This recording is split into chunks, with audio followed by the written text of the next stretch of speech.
Hello and welcome to The Close with Krumroy. This is Ryan Krumroy from Charles Aris Executive Search. I want to say thank you so much for tuning into this podcast.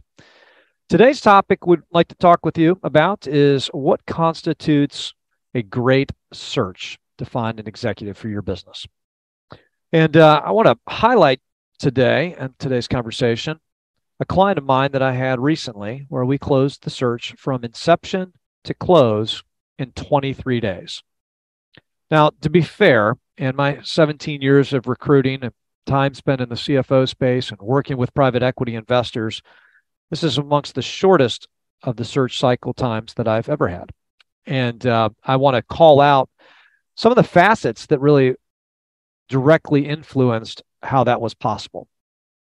So let's talk about that. Number one, I want to just say up front, there was no particular secret sauce that was mustered up to generate this phenomenal result in getting this closed as quickly as it was closed.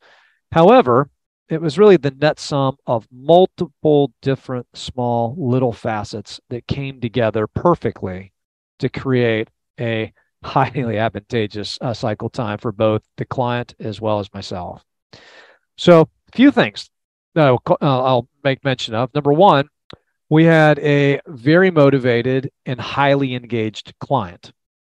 Not overly aggressively where that was just repressive on my end or anything of that sort here at the firm, but a client that was clearly motivated and clearly engaged. You may be asking yourself, well, aren't all clients motivated? They've written you a check, they've retained your services, they've prioritized, they've budgeted in. Of course they're going to be motivated. There are varying levels, however, of motivation. You might have a hiring manager who's like, yeah, I know I need to hire somebody, but it's not my top priority right now. This particular client, it was their number one top priority. Okay. So you might also have someone that's thinking, you know what, maybe we're going to see if we really find somebody out there in the marketplace, but I don't know, I've got some internal networks or whatever the case may be that I want to go and explore. Like really coming to terms that, hey, you're ready, you want to do this, this is front and center, priority number one is important. Second component that I'll mention out here is that they had realistic compensation structures. Okay, not meaning that they were going to overly pay for the talent that they were bringing into the organization, but they understood that, number one, we've got some suspicions around kind of what competitive compensation is going to look like. But secondly, we want you guys there at Charles Aris to provide compensation data to us. So if we need to make the adjustments or anything of that sort, we're not surprised at the 11th hour. So my client was welcoming input on what we were hearing from folks as far as their expectations in order to change, make a change from an employer perspective. So that was good. Third aspect, they were bringing the individual into a compelling environment. And what I mean by that is the culture of the organization was positive. The macroeconomic circumstance surrounding this, it was just an attractive environment for someone on the outside that was looking at the prospects of going to work for this said employer. They looked at it and said, you know what, that's really caught my attention. Now, I will say in this particular search, the industry was pretty blue collar, pretty gruff, and nothing super innovative. But that being said, they really understood how to position themselves to where someone from the outside would look at this thing and say, you know what, this is going to be a success from a business venture standpoint in the long run.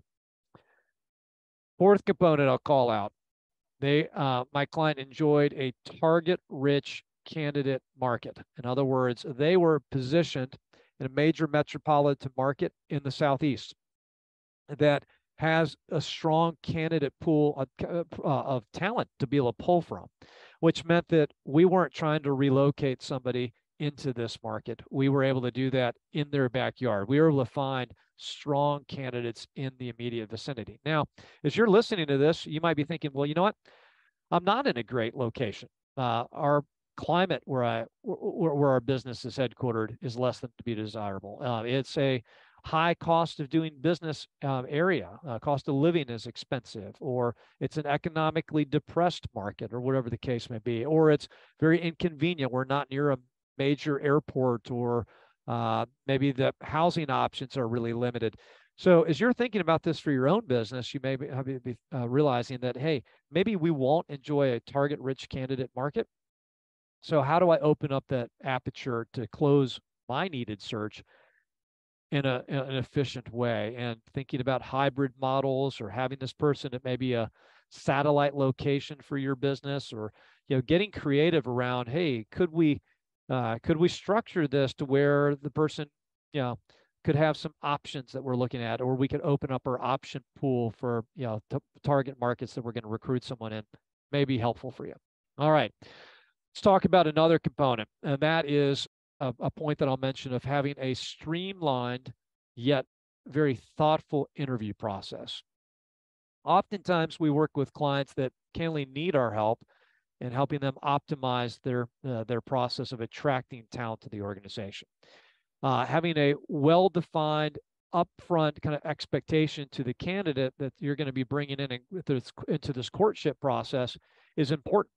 Having an individual feel like, there's just always one more step in the process, or they had me speak with this person who covered this topic, and now we're covering this yet again for the third or the fourth or the fifth time.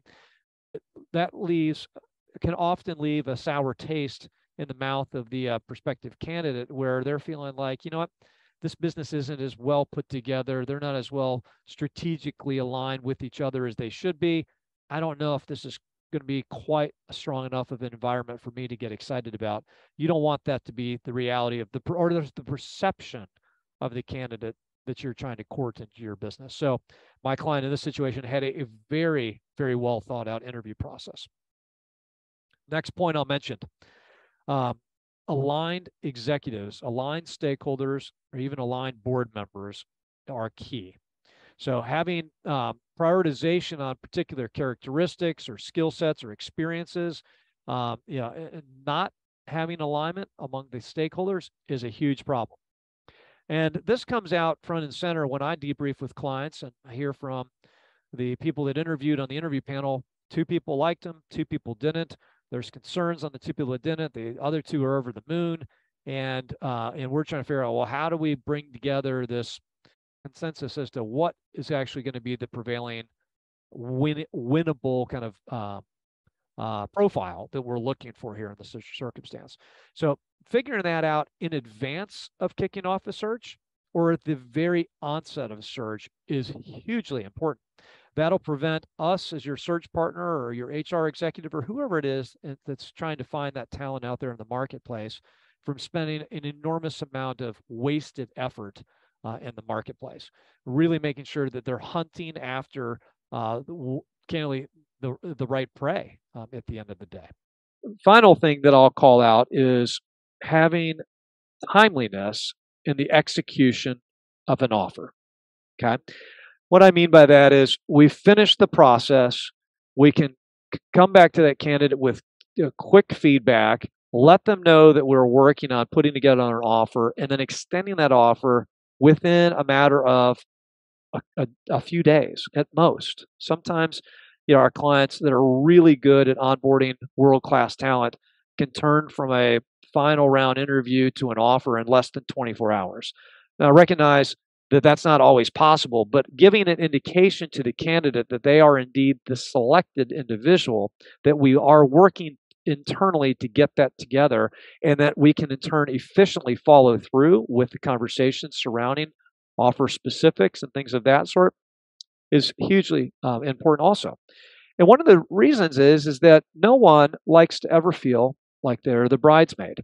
Okay, when it has been any delay in feedback coming to that interviewing candidate, candidates will emotionally begin to disconnect their heart from really the consideration of, this is going to come together for me. So if it's something that's going to require them to relocate, if it's something that's going to require them to turn in a resignation with people that they enjoy working with, it'll have them start putting second thoughts into this on whether or not they should be accepting of an engagement ring. Okay, am I actually going to receive that engagement ring at the end of the day? And so whether or not you get that candidate to walk down the aisle the day of the wedding and actually say, I do, that can be influenced by all of these facets. and not the least being of which efficient and timely and very thoughtful extension of offer specifics. Folks, we've been doing this for a very long time, 54 years here at Charles Aris. I've been with our organization since 2006, and we're still learning at the end of the day. So we see best in class, we see worst in class, we see everything in between. And this is not an easy process to land world-class talent, especially with the labor pool being as tight as it is right now. So hopefully there's something in this that is helpful for you as you're thinking about courting talent into your business. We'd love to speak with you at some point in the future if our services may be of help to you, and we wish you the very best. Thank you again for tuning in to The Close with Krumroy. Have a great week.